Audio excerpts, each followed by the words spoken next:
Hello, everyone, and welcome to the Your Mark on the World show. I'm your host, Devin Thorpe, and our guest today is Kathleen Kelly Janus. She's the author of The Social Startup Success. She's also a Stanford Lecturer on social entrepreneurship. This is going to be a super important discussion. You don't want to miss it, so stay tuned. Welcome to Your Mark on the World, bringing you another changemaker with champion of social good, Devin D. Thorpe. Kathleen, welcome to the show. Thank you so much for having me, Devin. We're thrilled. We're really thrilled to have you. You've written really an impressive book here, and I want to just, there's so much we could get into, but tell us why you wrote the book. Well, Devin, I wrote the book because I faced a real problem. I co-founded a small organization in San Francisco called Spark. I was a young lawyer at the time and wanted to get engaged in gender equality issues and philanthropy, and nothing like that existed. So I spent my days billing hours and I spent my nights co-founding this organization, and it was amazing. We had a ton of buzz. We had lines around the block. We were doubling our revenue every few months. And then like 2/3 of the nonprofits in the United States, we hit a wall. And it was around $500,000 in revenue. We just couldn't get the capital that we needed to scale the organization. And so I became really curious. Who are the organizations that are scaling past that wall, and what are they doing that we were not doing at Spark? And so I spent the last 5 years traveling the country, surveying hundreds of top performing organizations, and I interviewed 100 social entrepreneurs, their funders, their beneficiaries, their staff, all to get to the bottom of this one question that I had. Why is it that some organizations succeed and scale and others do not? And so Social Startup Success is the playbook that I wish I had when I co-founded Spark. It's the playbook that my students at Stanford have been asking me for years. And it's really just an insider's look at the best practices of the most effective organizations today, because philanthropy is changing, the way that nonprofits operate are changing, and many nonprofits are operating using very old methodologies. And so I'm excited to share these best practices so that people can continue to do their really important work in a more effective and a more impactful way. You start the book with an introduction about Rob Gittin at the Crossroads. Rob was a guest on our show about a week ago. Oh, yes. Phenomenal human being, great program. You talk about how he went from about a budget of about $800,000 to $2 million. Can you give us a succinct summary of how he did that? Well, Rob is really a classic case of the social entrepreneur who gets into the work because they're passionate and love the work. In his case, he was working with homeless kids on the street, and he started an organization basically as a self-employment plan out of college. He just wanted to keep doing the work. But quickly he realized that if he wanted to make a dent in the homelessness problem in San Francisco, he was going to need to grow his organization, and he was going to need to grow it fast. And the problem is that he started the organization when he was 23. And so he didn't have the tools to hire people or the networks to go out and fundraise from people. And so he needed to learn all this from scratch. And it took him a long time. This was not a short endeavor for him to go from zero to $2 million in revenue. It's been about 20 years. But ultimately, what he did was he decided at a certain point that he needed to grow and he needed to make this investment. And a lot of times in the social sector, we think about scale as going national or franchising in different cities. And for Rob, scale just meant going really deep in the community and growing his budget to $2 million. And so he's laid the foundations for success to be able to do that. And I talk about those in the book. Oh, fantastic. You are an impressive person with a great background, but I was really, as I was reading through the book, I came across a paragraph about you you wrote in the conclusion that I want to ask you to read that at the beginning on the bottom of page 201. And so I have just a little mini reading, and it's inappropriate for the host to tell the author what to read, but I'm going to abuse my privilege and ask you to read that paragraph for us. Absolutely. It's one of my favorites because it's really the reason why I wrote this book. I grew up in a small town of Napa, California, the daughter of a community banker and a school teacher. As Irish Catholics, we did our best to make it to church every week, but more often on Sundays, you can find my sisters and me tagging along with our parents to serve meals at the homeless shelter or checking people into the free health clinic. My parents were always attending nonprofit board meetings or collecting auction items from an upcoming fundraiser. My dad was known around town as the cleanup guy for struggling nonprofits, the one they begged to join their board to help them get their house in order when they were on the brink of failure. I hope the lessons I've shared from the modern nonprofit community will help organizations avoid the tough straits my dad helped so many nonprofits recover from. Well, I think that's a brilliant introduction to the book, pulled from the conclusion. But it's a great book, but I'm intrigued by your family and life experience. Do you remember any of those occasions in particular? Are there favorite anecdotes you like to share from being a 12-year-old on a Sunday morning at the homeless shelter or something?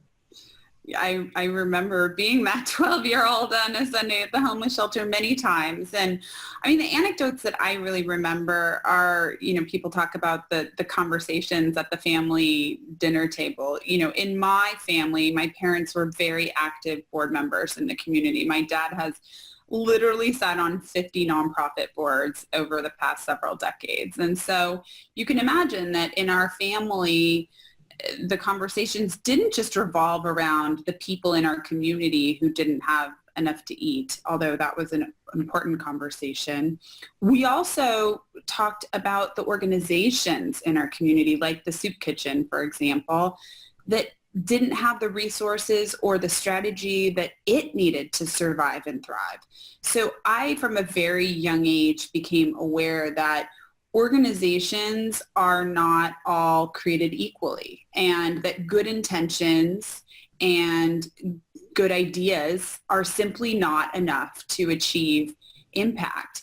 And I became very passionate about trying to help organizations that did have good intentions and did have good ideas to get the tools that they need to scale organizations. And what's so exciting about all of my research and the reason why I teach social entrepreneurship at Stanford is because I kept waiting throughout my interviews to hear someone say, it's just charisma or a great idea that helps someone get ahead, but no one said that. And it's not to say that charisma and a good idea aren't important. They absolutely are. But really, it's these fundamentals of success that I talk about in the book, that testing, measuring, funding, experimentation, leadership, storytelling, these strategies that any organization can implement, no matter how many resources they have. You don't need consultants for tens of thousands of dollars to have access to these tools. And that's really exciting because the problems that we're facing are real, and they're huge. And we cannot afford to be wasting resources on ideas that aren't going anywhere. Today we live in a society where ideas are dying on the vine because organizations are living in this nonprofit starvation cycle and can't get the resources that they need to grow. One of the things you talk about in the book that I think is really important, it's a concept that is still not universally understood within nonprofits, at least in my experience. And that is having a formal theory of change, right? Again, in my experience, most nonprofits can't articulate their organization's theory of change. Tell us what a theory of change is, how you get one. Yeah, it's important. So a theory of change is just a fancy way of talking about what is your solution to the problem and what are the causal links that you need to see in order to achieve that outcome. So I think where a lot of organizations got tripped up is this distinction between outputs and outcomes. A lot of organizations are very good about talking about we have this many people participating in our programs, or we're feeding this number of people per month. But what ultimately really matters is not just how many people you're feeding that month or how many people you're serving, but what is their behavior change in the long run? How are you transforming their long-term life trajectory? And those are really the outcomes that in a good theory of change, you can trace those causal links to see whether you are on track towards achieving those outcomes, because sometimes you won't know those outcomes for many, many years. But you have to know whether you are on track or ultimately your impact, you won't be able to achieve impact. And so in the book, I talk about a process that organizations can use to develop a theory of change in order to track key performance indicators to see whether they are on track to achieving their ultimate long-term goal. I think it's an important concept in the book, and I was thrilled to see it in there. And I thought your approach to that was very insightful. And so I encourage people to get a copy and read that. Kathleen, what is the most important lesson you've learned over your career, whether it's in the book or not? What's the most important lesson you've learned? Well, for me, the most important lesson I've learned professionally is to follow my gut and do things that I'm passionate about, that keep me up at night. I mean, the reality is that when I started my career, I was very focused on having a career trajectory or a path. I went to law school. You don't go to law school unless you really care about a very fixed path that is very predictable, and there are benefits to having a very predictable path. But someone gave me this advice once that if you are using your skills and you're not passionate about something, you're not going to really achieve your career peak. And on the converse, if you're really passionate about something, but you're not very good at it, that's not going to be very fulfilling either. And so really this idea of combining your skills and your passions is really where you can be not only most effective, but most fulfilled in life. And so ever since I left my cushy law firm job and set out on this path teaching at Stanford at human rights and social entrepreneurship and starting Spark, I've been able to take more of a path that does combine both my passions and my skills to be able to do work that I really care about and that I find really meaningful and ultimately that I hope will have a big impact on the world. Kathleen, what is your superpower? Yeah, this is something that I feel like I ask my children in preschool. My superpower is that I am ridiculously efficient. I did write this book and during the time when I had 3 children in 3 years. So I gave birth 3 times since starting to write this book. So I would say that's a pretty good superpower. Wow. I would be impressed if you did nothing else but have 3 children in 3 years. That's a lot of work. Well, I mean, for me, you were working at the same time and wrote a book. That's incredible. And for me, it's all part of the same, reason that my parents started those conversations around the dinner table so early is that, now my children get to see me doing this work and are also inspired to help in in their own way to make a difference in the world. And ultimately, if I can instill that in them, then I've done my job both as a change maker as well as a mom. Yeah, that's fantastic. Kathleen, I really appreciate you taking the time to be with us and sharing your book with me. It's a really, truly epic accomplishment. I congratulate you for the book and wish you every success in publishing it, but or sharing it. Before you go, would you take just a minute and tell people how they can find the book? Yes. And how they can connect with you personally? Yes, you can find the book at any online retailer or in your local bookstore. It's now available.